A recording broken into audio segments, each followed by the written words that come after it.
안녕하세요. 반갑습니다. 하나님의 은혜와 평강이 늘 함께하는 월요일 되시기를 바라고 기도합니다. 지난주에 우리가 외운 주제가 무엇인지 기억이 나시는지요?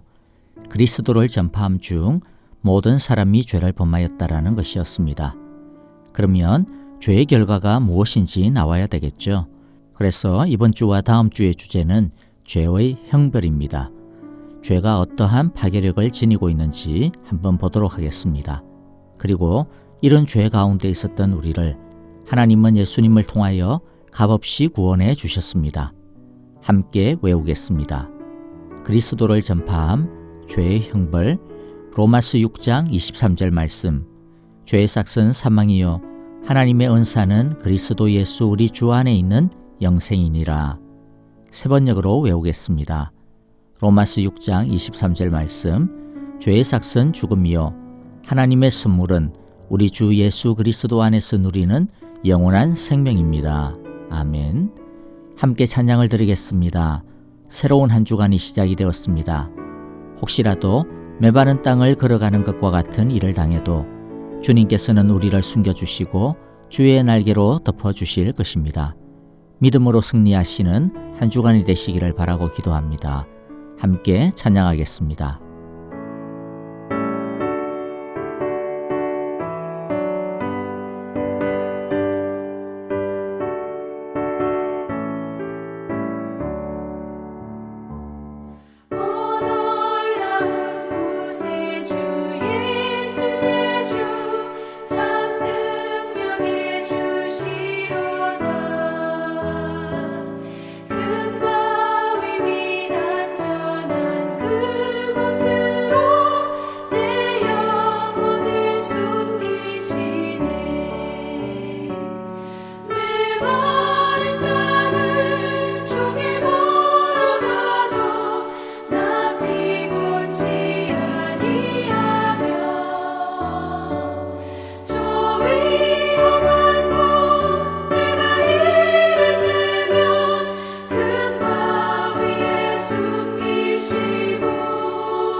이제 말씀을 보겠습니다. 오늘은 예레미야 38장 1절부터 13절입니다.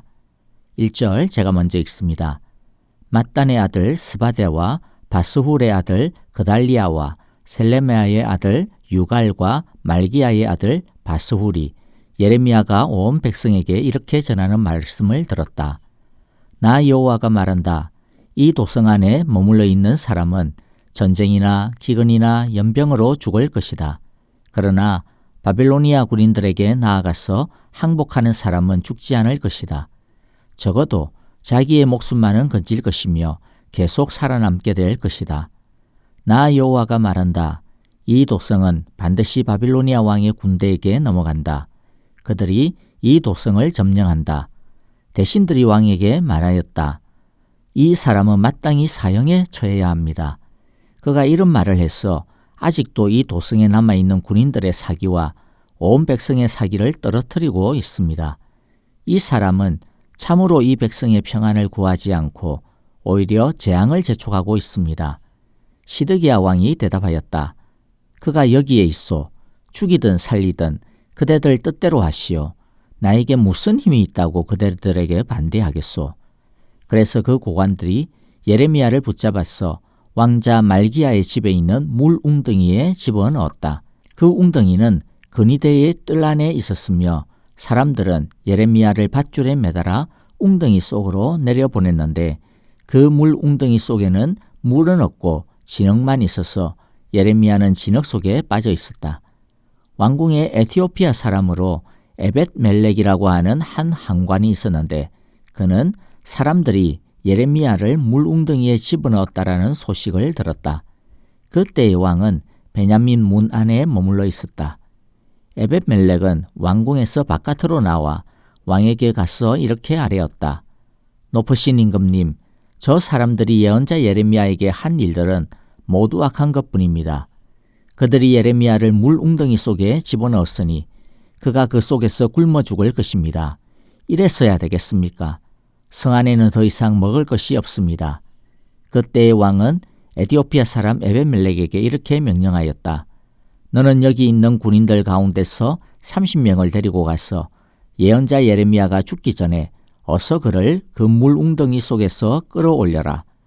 에벳멜렉이 그 사람들을 데리고 왕궁의 의복 창고로 들어가서 헤어지고 찢어진 옷 조각들을 거기서 꺼내다가 밧줄에 매달아서 물웅덩이 속에 있는 예레미야에게 내려주었다.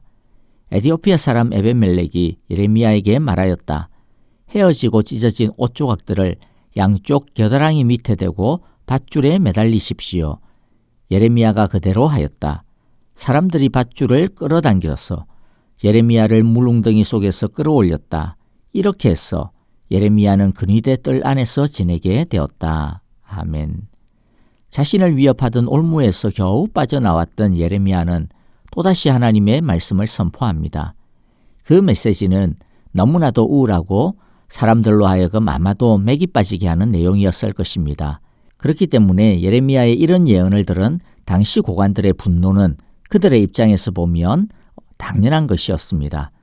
이들은 지금 핏똥을 싸가면서 바벨론에서 벗어나려고 발부동을 치고 있는데 예레미야의 말은 힘을 모아도 모자랄 판에 판을 깨트리는 것이나 다를 바가 없었기 때문입니다. 다른 마을에 있는 사람들도 전부 예루살렘 성에 모여서 힘을 합해 바벨론 군대와 맞서 싸워야 하는데 명망 있는 예언자가 다 죽는다, 망한다, 빨리 항복해라 이런 소리를 하고 앉아 있으니 그 말을 들은 사람들이 크게 동요할 것은 불을 보듯 뻔한 것이죠. 관리들의 눈에는 예레미야는 이완용이보다도 훨씬 더 악질적인 나쁜 놈이었습니다. 그는 나라를 무너뜨리는 역적 중의 역적이었습니다. 그래서 시드기야 왕에게 몰려가서 예레미야를 죽여야 한다고 농성을 벌입니다. 이에 대해 시드기야 왕은 자기가 무슨 힘이 있냐면서 어차피 니네들 마음대로 할 것이니까 예레미야를 죽이든 살리든 알아서 마음대로 하라고 합니다. 그러자 고관들은 예레미야를 붙잡아서 왕자 말기야의 집에 있는 물웅덩이에다가 집어넣어 버립니다. 다행히 물웅덩이에 물이 없어서 익사하지는 않았지만 물웅덩이에 내버려 둠으로써 굶겨 죽일 심산이었던 것 같습니다. 그런데 여기서 잠시 생각을 해봅시다. 예레미야가 자신의 예언 활동이 가져올 파장을 몰랐을까요? 왜 몰랐겠습니까? 자신이 얼마나 큰 위험에 빠지게 될지 너무나도 잘 알았습니다. 게다가 그나마 자신에게 조금은 호의를 가지고 있던 시드기야 왕은 아무런 힘이 없는 허수아비에 불과하다는 것도, 그래서 자신을 조금 더 보호해 줄 수 없을 것이라는 것도 알았습니다. 그런데 그렇게 다 아는데도 불구하고 왜 그는 이렇게 무식한 방법으로 예언을 했을까요? 또 자신의 말을 듣는 사람들이 회개하고 돌이킬 것이라고 생각했을까요? 아마 그는 말씀을 선포는 하기는 하지만 회개의 역사와 같은 그런 극적인 일은 일어나지 않을 것이라고 큰 기대를 하지 않았을 거라고 생각이 됩니다. 그런데 해봐야 아무 소용도 없는 이런 일을 그는 왜 굳이 목숨을 걸어가면서 해야만 했을까요? 두 개의 사랑 때문입니다. 한 개의 사랑은 하나님에 대한 사랑입니다. 하나님을 너무 사랑하는데 그 사랑하는 하나님이 가장 원하시는 것이 무엇이냐면 목숨을 걸고 하나님의 구원의 길을 선포하는 것입니다. 하나님은 자기가 사랑하는 유다가 참혹한 폐허와 죽음을 당하는 것을 결코 원치 않았습니다. 그래서 끊임없이 그들에게 경고하고 있는 것입니다. 지금이라도 빨리 멈추라는 것입니다. 그들 앞에는 지금 엄청난 낭떠러지가 있는데 큰일 난다고 계속 고함치고 있는데도 불구하고 유다 백성들은 그 소리를 못 듣고 있는 것이죠. 그래서 하나님은 계속해서 선포하고 마지막 순간까지 선포하시는 것입니다. 또 다른 사랑은 무엇이냐면 자신의 동족 유다를 향한 사랑 때문입니다. 이들이 비록 말씀을 듣지 않고 회개를 하고 있지는 않지만은 그래도 혹시라도 마지막 순간에라도 돌이키는 기적이 있지 않을까. 아니 그게 아니라고 한다면 혹시라도 한 사람이라도 듣고 회개하지 않을까 하는 안타까운 사랑 때문이었습니다. 한 사람이라도 구원받기를 원하는 마음, 이것이 예레미야로 하여금 죽음을 불사하고 외쳐도 충분히 가치 있는 것이라고 생각했던 것입니다. 이 모습은 십자가에 달리신 예수님의 모습을 연상시킵니다.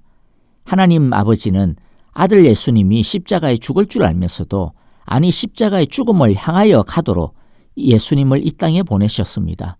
무엇 때문에 죽을 줄 알면서도 보냈습니까? 우리를 죄와 사망에서 살리기 위해서입니다. 우리를 구원하고 살리고자 하는 뜨거운 사랑이 당신의 독생자 예수님을 십자가에 보내신 것입니다. 하나님이 우리를 얼마나 사랑하는지요. 이 이상 어떻게 더 큰 사랑을 하나님에게서 찾을 수가 있겠습니까? 예수님은 십자가에 죽을 줄 알면서도 기꺼이 또한 보냄을 받았고 또한 내려오셨습니다. 묵묵히 십자가에 나를 향하여서 걸어오셨고 또 십자가에 달리셨습니다. 왜입니까? 저와 여러분을 구원하시기 위해서입니다. 한 사람이라도 구원을 얻도록 하기 위해서입니다.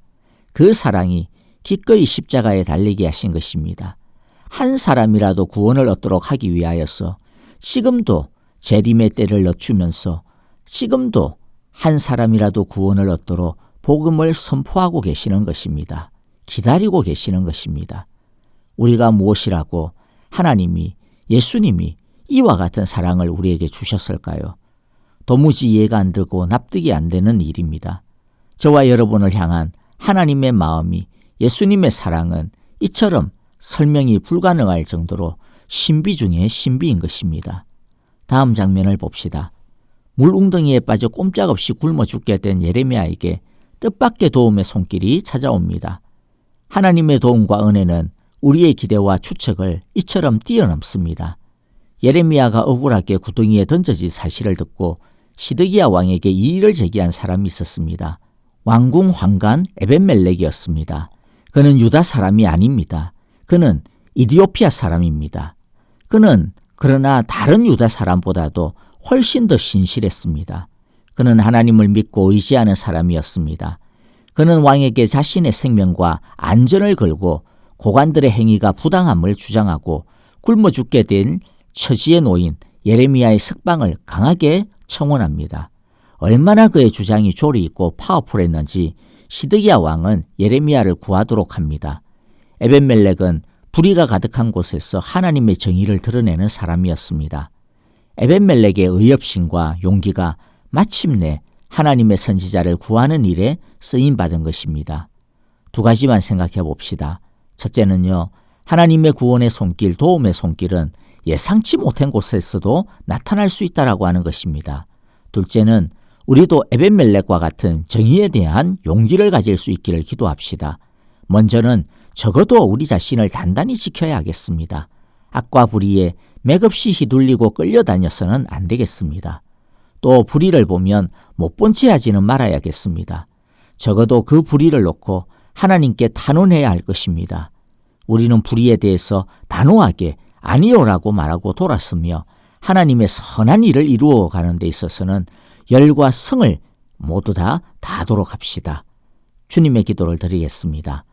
하늘에 계신 우리 아버지, 아버지의 이름을 거룩하게 하시며 아버지의 나라가 오게 하시며 아버지의 뜻이 하늘에서와 같이 땅에서도 이루어지게 하소서. 오늘 우리에게 일용할 양식을 주시고 우리가 우리에게 잘못한 사람을 용서하여 준 것 같이 우리 죄를 용서하여 주시고 우리를 시험에 빠지지 않게 하시고 악에서 구하소서. 나라와 권능과 영광이 영원히 아버지의 것입니다. 아멘. 찬양과 더불어 기도하겠습니다. 선교사님들을 위하여서 기도해 주시고요. 특별히 이번 주에는 유닉수 선교사님 코스타리카 어제 우리들이 함께 영상으로 소식을 나누었죠. 유닉수 선교사님을 위하여 코스타리카를 위하여 기도해 주시기를 바랍니다. 아프신 성도님들을 위하여 기도해 주실 때 특별히 박윤경 전도사님, 진봉자 집사님 그리고 김윤호 아기를 위해서도 계속 기도해 주시고요. 또 정계자 전도사님 속히 통증이 사라지고 빨리 회복이 되어질 수 있도록 기도해 주시기를 바랍니다. 우리는 하나님의 사랑을 받는 사람들입니다. 하나님의 사랑과 하나님의 의 안에서 살아가는 월요일 되시기를 원하고 기도합니다. 안녕히 계십시오. 감사합니다.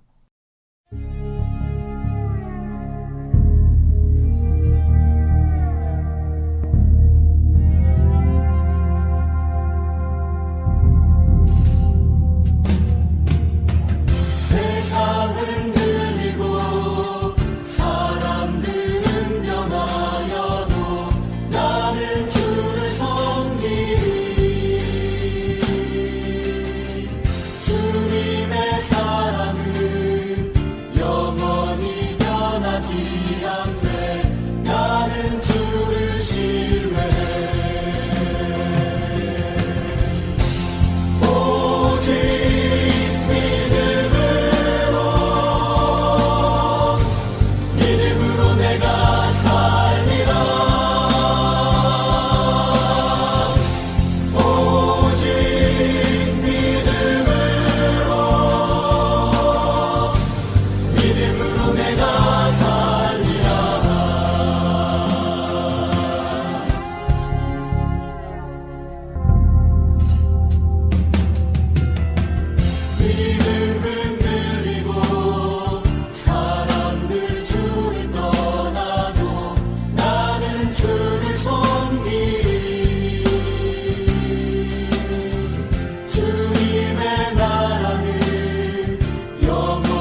사